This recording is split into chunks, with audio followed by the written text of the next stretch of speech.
Che significato hanno nel 2018 il pensiero e la lezione di vita del Beato Toniolo? Ma è un messaggio profondamente attuale, poiché è stato ripreso anche dalla Rerum Novarum, l'intuizione per esempio ecco, di un'economia non in favore del capitale e del profitto, ma del bene comune, con la persona al centro. E quindi poi è stata ripresa anche da tutta la dottrina sociale della Chiesa e soprattutto ancora è stata ripresa anche nel Laudato Si di Papa Francesco, il quale appunto parla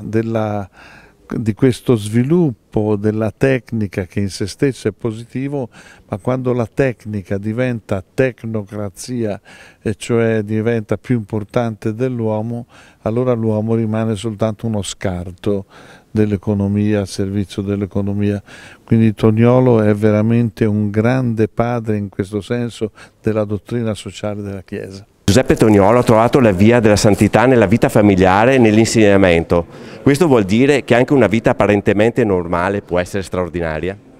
Non è quella normale che conta, ecco, non quella artificiale, quella virtuale, quella normale di quel quotidiano che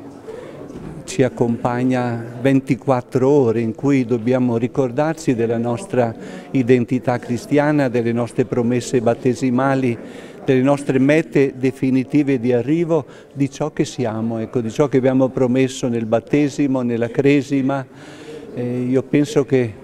il Toniolo ci insegna che in questa vita normale, fatta di studio, nel suo caso di professione accademica, ecco, si può dare una testimonianza di fede, di fedeltà al Papa e di aderenza, adesione ai propri ideali di fede e di carità veramente che ha portato questo professore sugli altari. Ci sentiamo molto contenti di questo centenario, di quello che abbiamo imparato da lui e oggi lo proponiamo un po' all'ammirazione e alla guida delle famiglie, dei professori, di coloro che hanno anche delle responsabilità pubbliche dove si può e si deve vivere la propria vita cristiana là dove il buon Dio ci pianta nelle responsabilità sociali, politiche, ecco, perché questo ci insegna il Toniolo. La santità, dice il Papa, della porta accanto, cioè quella della vita comune dove ci ricordiamo di ciò che siamo nel profondo della nostra vita, ecco, segnati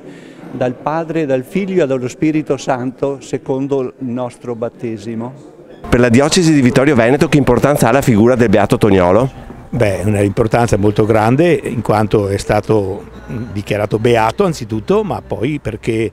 porta avanti il messaggio di una fede che si incarna nella realtà sociale. L'Istituto Diocesano Beato Toniolo, le Vie dei Santi, di cui sei direttore scientifico e vicepresidente, ha promosso questa 2 giorni dedicata al Beato Toniolo. È stato un successo incredibile.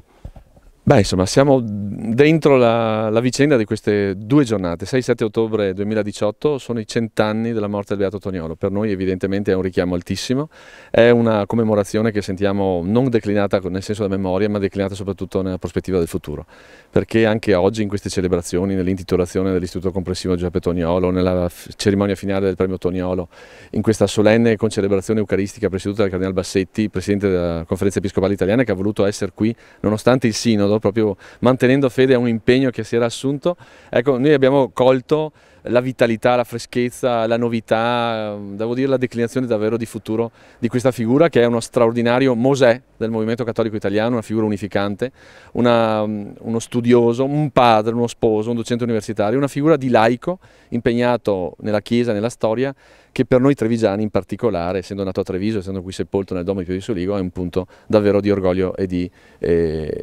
favore, insomma, ecco, nel senso noi ci siamo impegnati ormai da anni per declinare questa memoria del futuro. È una scommessa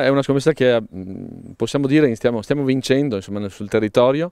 e soprattutto grazie alla determinazione, alla prospettiva, al fatto che la diocesi ha voluto investire su questo tema, ha voluto far sì che davvero attorno alla figura del Toniolo, ma al senso della sua creatività, al fatto che ha saputo creare cose nuove, non ha mai voluto arrendersi al clima culturale, ha voluto innestare sempre elementi di pensiero dal punto di vista della dottrina sociale, dal punto di vista delle sue intuizioni, delle sue realizzazioni concrete, della sua attenzione a dinamiche sociali, ha voluto mettere in piedi qualcosa di nuovo. Ecco, da questo punto di vista la figura del Beato Toniolo, raccordato con un territorio in cui ci sono i santi, c'è la spiritualità, c'è un patrimonio di storia, di arte, di bellezza, abbiamo voluto proprio creare un progetto che si è fatto anche Istituto Diocesano, e in questo senso anche il turismo religioso diventa per noi, grazie anche alla gestione della foresteria Santa Maria nell'Abbazia di Follina, uno dei punti di eccellenza di questa prospettiva, che è di una chiesa che sa andare oltre e che sa investire soprattutto in termini proprio di cultura e di spiritualità per il futuro.